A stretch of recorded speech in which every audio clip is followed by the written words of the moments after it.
I'm Dr. Ankita Baidya. I'm consultant infectious disease at Manipal Hospitals, New Delhi. So आज मैं HIV virus के बारे में आप लोग को बताना चाहूँगी. ये किस तरह का वायरस है, कैसे इन्फेक्ट कर सकता है आपको, लक्षण क्या होते हैं इसके और इसको प्रिवेंट कैसे किया जा सकता है आपके लिए. सो HIV की हम बात करें तो ये एक वायरस होता है जो RNA वायरस होता है, रीट्रो वायरस. इसके अगर रूट ऑफ इन्फेक्शन की हम बात करते हैं तो ये ज़्यादातर असुरक्षित यौन संबंध से, निडल प्रिक से, जैसे अगर किसी को निडल लगी है जो HIV से इन्फेक्टेड है और वही निडल किसी को लगती है जो HIV अनइन्फेक्टेड है तो उसमें वो ट्रांसमिट हो सकता है. IV ड्रग एब्यूज़र्स में जो ऐसे लोग होते हैं जो IV ड्रग्स लेते हैं उसमें हो सकता है शेयरिंग ऑफ निडल्स के कारण, या मदर से चाइल्ड को हो सकता है. अगर मदर इन्फेक्टेड है तो उसके बच्चे को हो सकता है ड्यूरिंग डिलीवरी. सो ये कॉमन रूट होते हैं HIV इन्फेक्शन के. अगर हम इसकी लक्षण की बात करते हैं तो जो इसके लक्षण होते हैं वो फ्लू लाइक सिम्टम्स जैसे होते हैं. इनिशियली जब आप किसी को भी HIV वायरस से संक्रमित होता है कोई व्यक्ति, उसमें फ्लू लाइक लक्षण आते हैं. उसको फीवर हो सकता है, कुछ लोगों में चिल्स के साथ भी होता है. ज़्यादातर माइल्ड या मॉडरेट फीवर होता है, हल्का बुखार रहता है. कुछ लोग सोर थ्रोट हो सकता है, गांठें हो सकती है गले में या पैर की तरफ. कुछ लोगों को रैश देखा जाता है जो गुलाबी रैश होता है. ज़्यादातर जो गोरी चमड़ी के लोग होते हैं उसमें ये ईजिली अप्रिशिएट किया जा सकता है और ये अपने आप ही ठीक हो जाता है. मगर जो HIV का वायरस है, ये वायरस आपके इम्यून सिस्टम को अटैक करता है. अगर ब्रीफली मैं बताऊं तो ये वायरस जो है आपके T सेल्स को धीरे धीरे कम करता जाता है. सो जैसे जैसे T सेल्स कम होते हैं आपकी बॉडी में दूसरे इन्फेक्शन की संभावना बढ़ जाती है. सो जैसे डिजीज़ प्रोग्रेस करती है तो कुछ लोगों में देखा जाता है कि उनका वज़न गिरने लगता है. कुछ लोगों में देखा जाता है कि उनको डायरिया या दस्त होने लगते हैं लंबे समय तक. बुखार रहता है, रैश हो सकता है.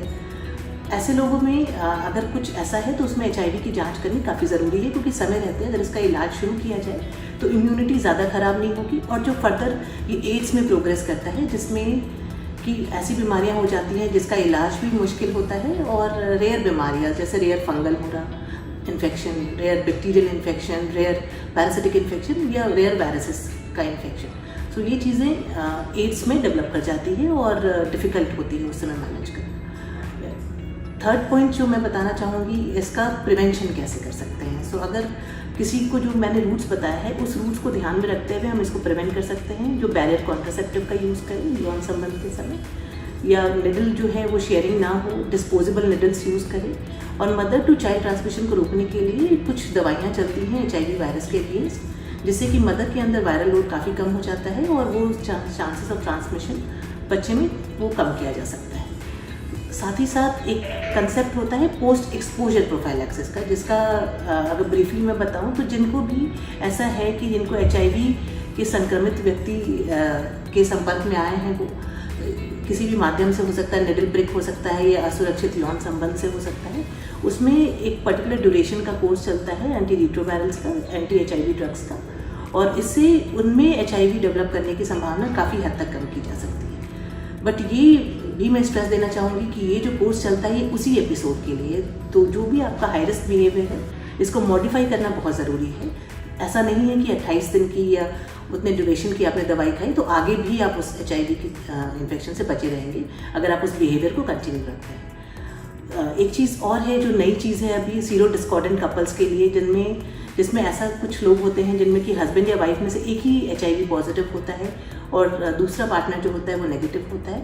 उसमें भी कुछ दवाइयाँ हैं जो चल सकती हैं अगर कंसेंट हो, प्रॉपर टाइमली लिया जाए उसको, और टाइम टू टाइम टेस्ट कराना होता है इसमें, जिससे कि ये देख सके कि ड्रग रेजिस्टेंस नहीं डेवलप करें. और साथ ही साथ अगर HIV पॉजिटिव हो जाते हैं किसी तरह की तो उसमें प्रॉपर्ली ट्रीटमेंट टाइमली स्टार्ट किया जा सके.